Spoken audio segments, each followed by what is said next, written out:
This Elementor form is going to send anything that's entered to a custom post type, even the image, because maybe you want to have a front end form and this could be a password protected page or wherever you're going to put it. It might only be visible for admin. So let's say you're creating loads of blog posts and you're not just relying on AI. You could have a page and people could fill this in, hit send, and then it will go over to your custom post type. It doesn't even have to automatically publish. You can set it up to be pending or draft. This is really easy to do with a simple code snippet. First off, let me just show you that we have a title, we got an image. You can have as many image file upload fields as you want. This was just an Elementor form. But before we get onto this bit, you need to go back a step and start at advanced custom fields, which is this bit over here. And obviously you can get this for free. Now, what I did was create a custom post type. Now, I've just kept this simple and called it blog. You could call it teams, locations, reviews, whatever you're going to call it. So inside of here, we have a custom post type. I've called it blog. You can see the title. There's no taxonomy set. It's public. The important bit, though, is when I go down to the advanced configuration, I have unticked everything. You don't have to untick everything. You can keep it if you want. But the reason I unticked everything is because I want full-on control over the custom fields. Then when I go over to the field groups, you'll see blog custom fields. And this is where I've got 4 fields. You can have more. If you want to have many image fields, if you want to have content part 1, content part 2, because maybe you're going to shove an image in between or something like that, you could do the blog title, blog image, blog category, and blog content text. Now, here's the important bit. Notice the name. Blog underscore title, blog underscore image underscore 1, blog underscore category, blog underscore or underline underscore content underscore text. Whenever you have any image fields, please ensure it is set to be image array. I find that if you do image URL or image ID, it doesn't work very well. So make sure it is image array. And when I added in my blog category, I created it as a checkbox. I went and added in my options. Again, if you're not familiar with this, remember you put your slug, then you put space, colon, space, then you put what do you want the user to see. And then down here for blog content text, I pick the WYSIWYG editor. Now, when you do Elementor forms, you don't have a WYSIWYG field. There is a way to do it, but I don't always recommend doing it because it is a bit fiddly. You will use a normal message or text area field, but then once it's been generated, you'll understand in a moment when we get to it, you could use the WYSIWYG to further fine tune it. But in the custom field, set it up as a WYSIWYG if you want to give the admin the ability to modify the formatting later. But remember, everything, you must give it blog underscore. And I recommend you tie it into whatever is the custom post type. So because the custom post type slug is blog, that's why it's got blog underscore. Then you go and do your save changes and obviously make sure the field group is equal to the particular post type, in this case, blog. Now let me go over to this particular page where we have an Elementor form. So let me just start off with the things you must take into account. Obviously, we got our fields. You'll notice here I've given it a form name, blog underscore form, because we are going to mention that inside of the code snippet I'm going to show you. So firstly, do that. Then go and add in your fields. Here's the second really key bit. Remember, all of my fields were blog underscore title, blog underscore image underscore 1. It was always blog underscore. What you now want to do for every single field that you go and add over here, go over to the advanced tab and make sure the ID is everything after the underscore. So blog underscore title, I've removed the blog underscore and just put title. Okay, make sure you follow this. And then over here for the cover image, it's image underscore 1. By the way, if you just want to understand with your image, it is a required field. Email with link. This is important as well.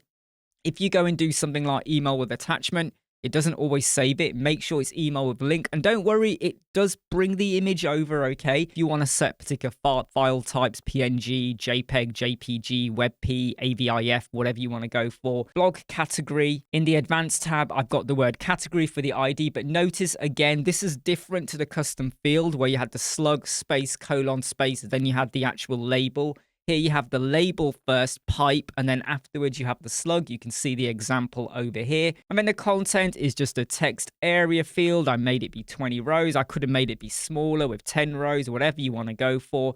But in the advanced tab, it is content underscore text. Obviously, you got your button. Actions after submit. If you want to collect the submission, you can, but I just set it as email, so it might inform admin. But the important bits were the ID and the form name, blog_form, right? Okay, cool. We've done that. Let me now go over to the code snippet. The link for this is in the video description. This has been slightly enhanced on top of a version I released about a year and a half ago. It's been made a little bit more tighter in what it can do. The idea is that you just go and download that, copy and paste that, or import it into your code snippets plugin that you can get for free from the WordPress repository. And here's the important bits, right? Over here is the form name, blog_form. So you stick your form name in there. What is your post type? It is blog. So if you went and called it reviews was your post type, and your form was testimonials_form or review_form, make sure you pop that here. Then what you want to do is now make sure you've got that one-to-one relationship. So now this is what you have on the Elementor form, the IDs, and these are the custom fields. So title goes to blog title, image 1, content text, category goes to blog_category. I hope that makes sense, and I do kind of pop it for you over here as well. So the form ID equals or must match or is equal to the custom field name. And then down here, I have said that whatever is the title that we added into that custom field, that is the post title, which is why I've got this here. And if there was going to be any use of body, you are now using the content text for the content field. And that's going to populate the title and the body content if you were going to go and use that field later in a single post template or dynamically. And that's all you need to do. You don't need to touch anything else down here. Oh, except, sorry, I should mention, down here, you could set this to be draft or pending. And the idea is that if someone now completes that form and hits send, it automatically is published. And you might not want to do that. So you might want to set this up to be draft or pending, okay? So if I was to go over here and I change it to be draft and then I just hit save snippet. So I'm now on my form and I'm going to fill in the details. I'm going to give it a title and I've just put my name because remember, this could be a name field. So you wouldn't call it title. You'd now call it name or first name or surname or however you want to set your form up. I'm going to add in an image. It's that easy. I mean, it's a file upload. It's not going to go to your media library. Remember, this is on your front end. So people might be uploading documents. Could be a PDF as well, right? Doesn't have to be an image. I'm just showing you an example of what we're doing here. I'm going to select Cat1 and Cat1A, and I'm going to go for Cat3. I'm going to miss out Cat2, and I'm going to drop in some content. Remember, though, you don't have the formatting inside of the text area that you use with Elementor Form, but remember, we did create a WYSIWYG custom field.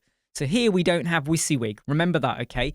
And now what I'm going to do is I'm just going to hit send and we'll get a message any moment now that says your submission was successful. If I now go over to my blog custom post type, can you see here Imran Siddiq draft? It's put the title in and it is a draft so that I could, if I want, well, look, remember, you go for publish, pending review or draft, or is it pending you pop in? You might need to double check that.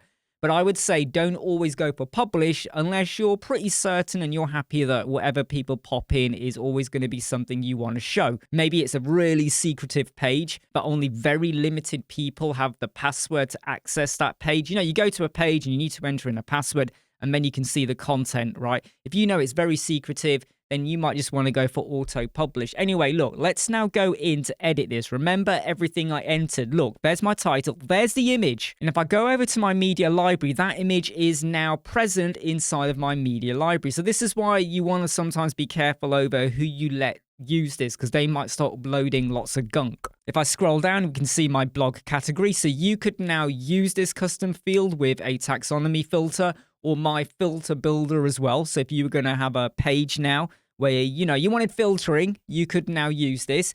It isn't as nice as a proper hierarchical category taxonomy, parent, child, and all of that. At some point, I probably will get that cracked, or if someone wants to crack the code snippet and send it back to me, please do so. Whenever I tried it, it's always fallen over a little bit, even with loads of AI. So if someone wants to crack that, please do so. But down here, look, we got our content. And remember, the custom field was a WYSIWYG. So if I now decide I want to make parts of this be bold, or look, I'm just going to jump into it now and just change things like that. Or I want to now insert an image. So we know the image has been submitted. I could, if I want now, go and click here, add media, and I could now pick it up from the media library because it's added in before you publish. So I just want to get this over to you, okay? You are limited with what you have on the Elementor form, but if you now wanted to insert things, like you could have a field over here that is like link, And then you know that like if something has been submitted with something like this, you now know that I need to replace that with the link. And I know it feels like faffing around. And I know you're going to say, oh, I could use AI and it could auto-populate for me. And I know you could do that. But I'm just trying to think like inside the box. I don't want you to go outside the box. Stay in the box. Imagine this is for a client that does not want to use the AI. Imagine this is you doing something in a particular, very controlled way or a manner. This could still help you out. And I just think for front-end form submission, you're not having to use another third-party plugin. I really, really want to stress that out. And I know you're going to say I could use MCP AI. There are so many amazing ways you can use AI. But if you still just wanted to have front-end form submission and it goes and populates a custom post type or a listing or a directory or a job board or real estate or whatever, could this make your life easier? I think it could. I'm Imran from Web Squadron. Make sure you sign up for our YouTube channel for access for exclusive videos. Take care. See you soon.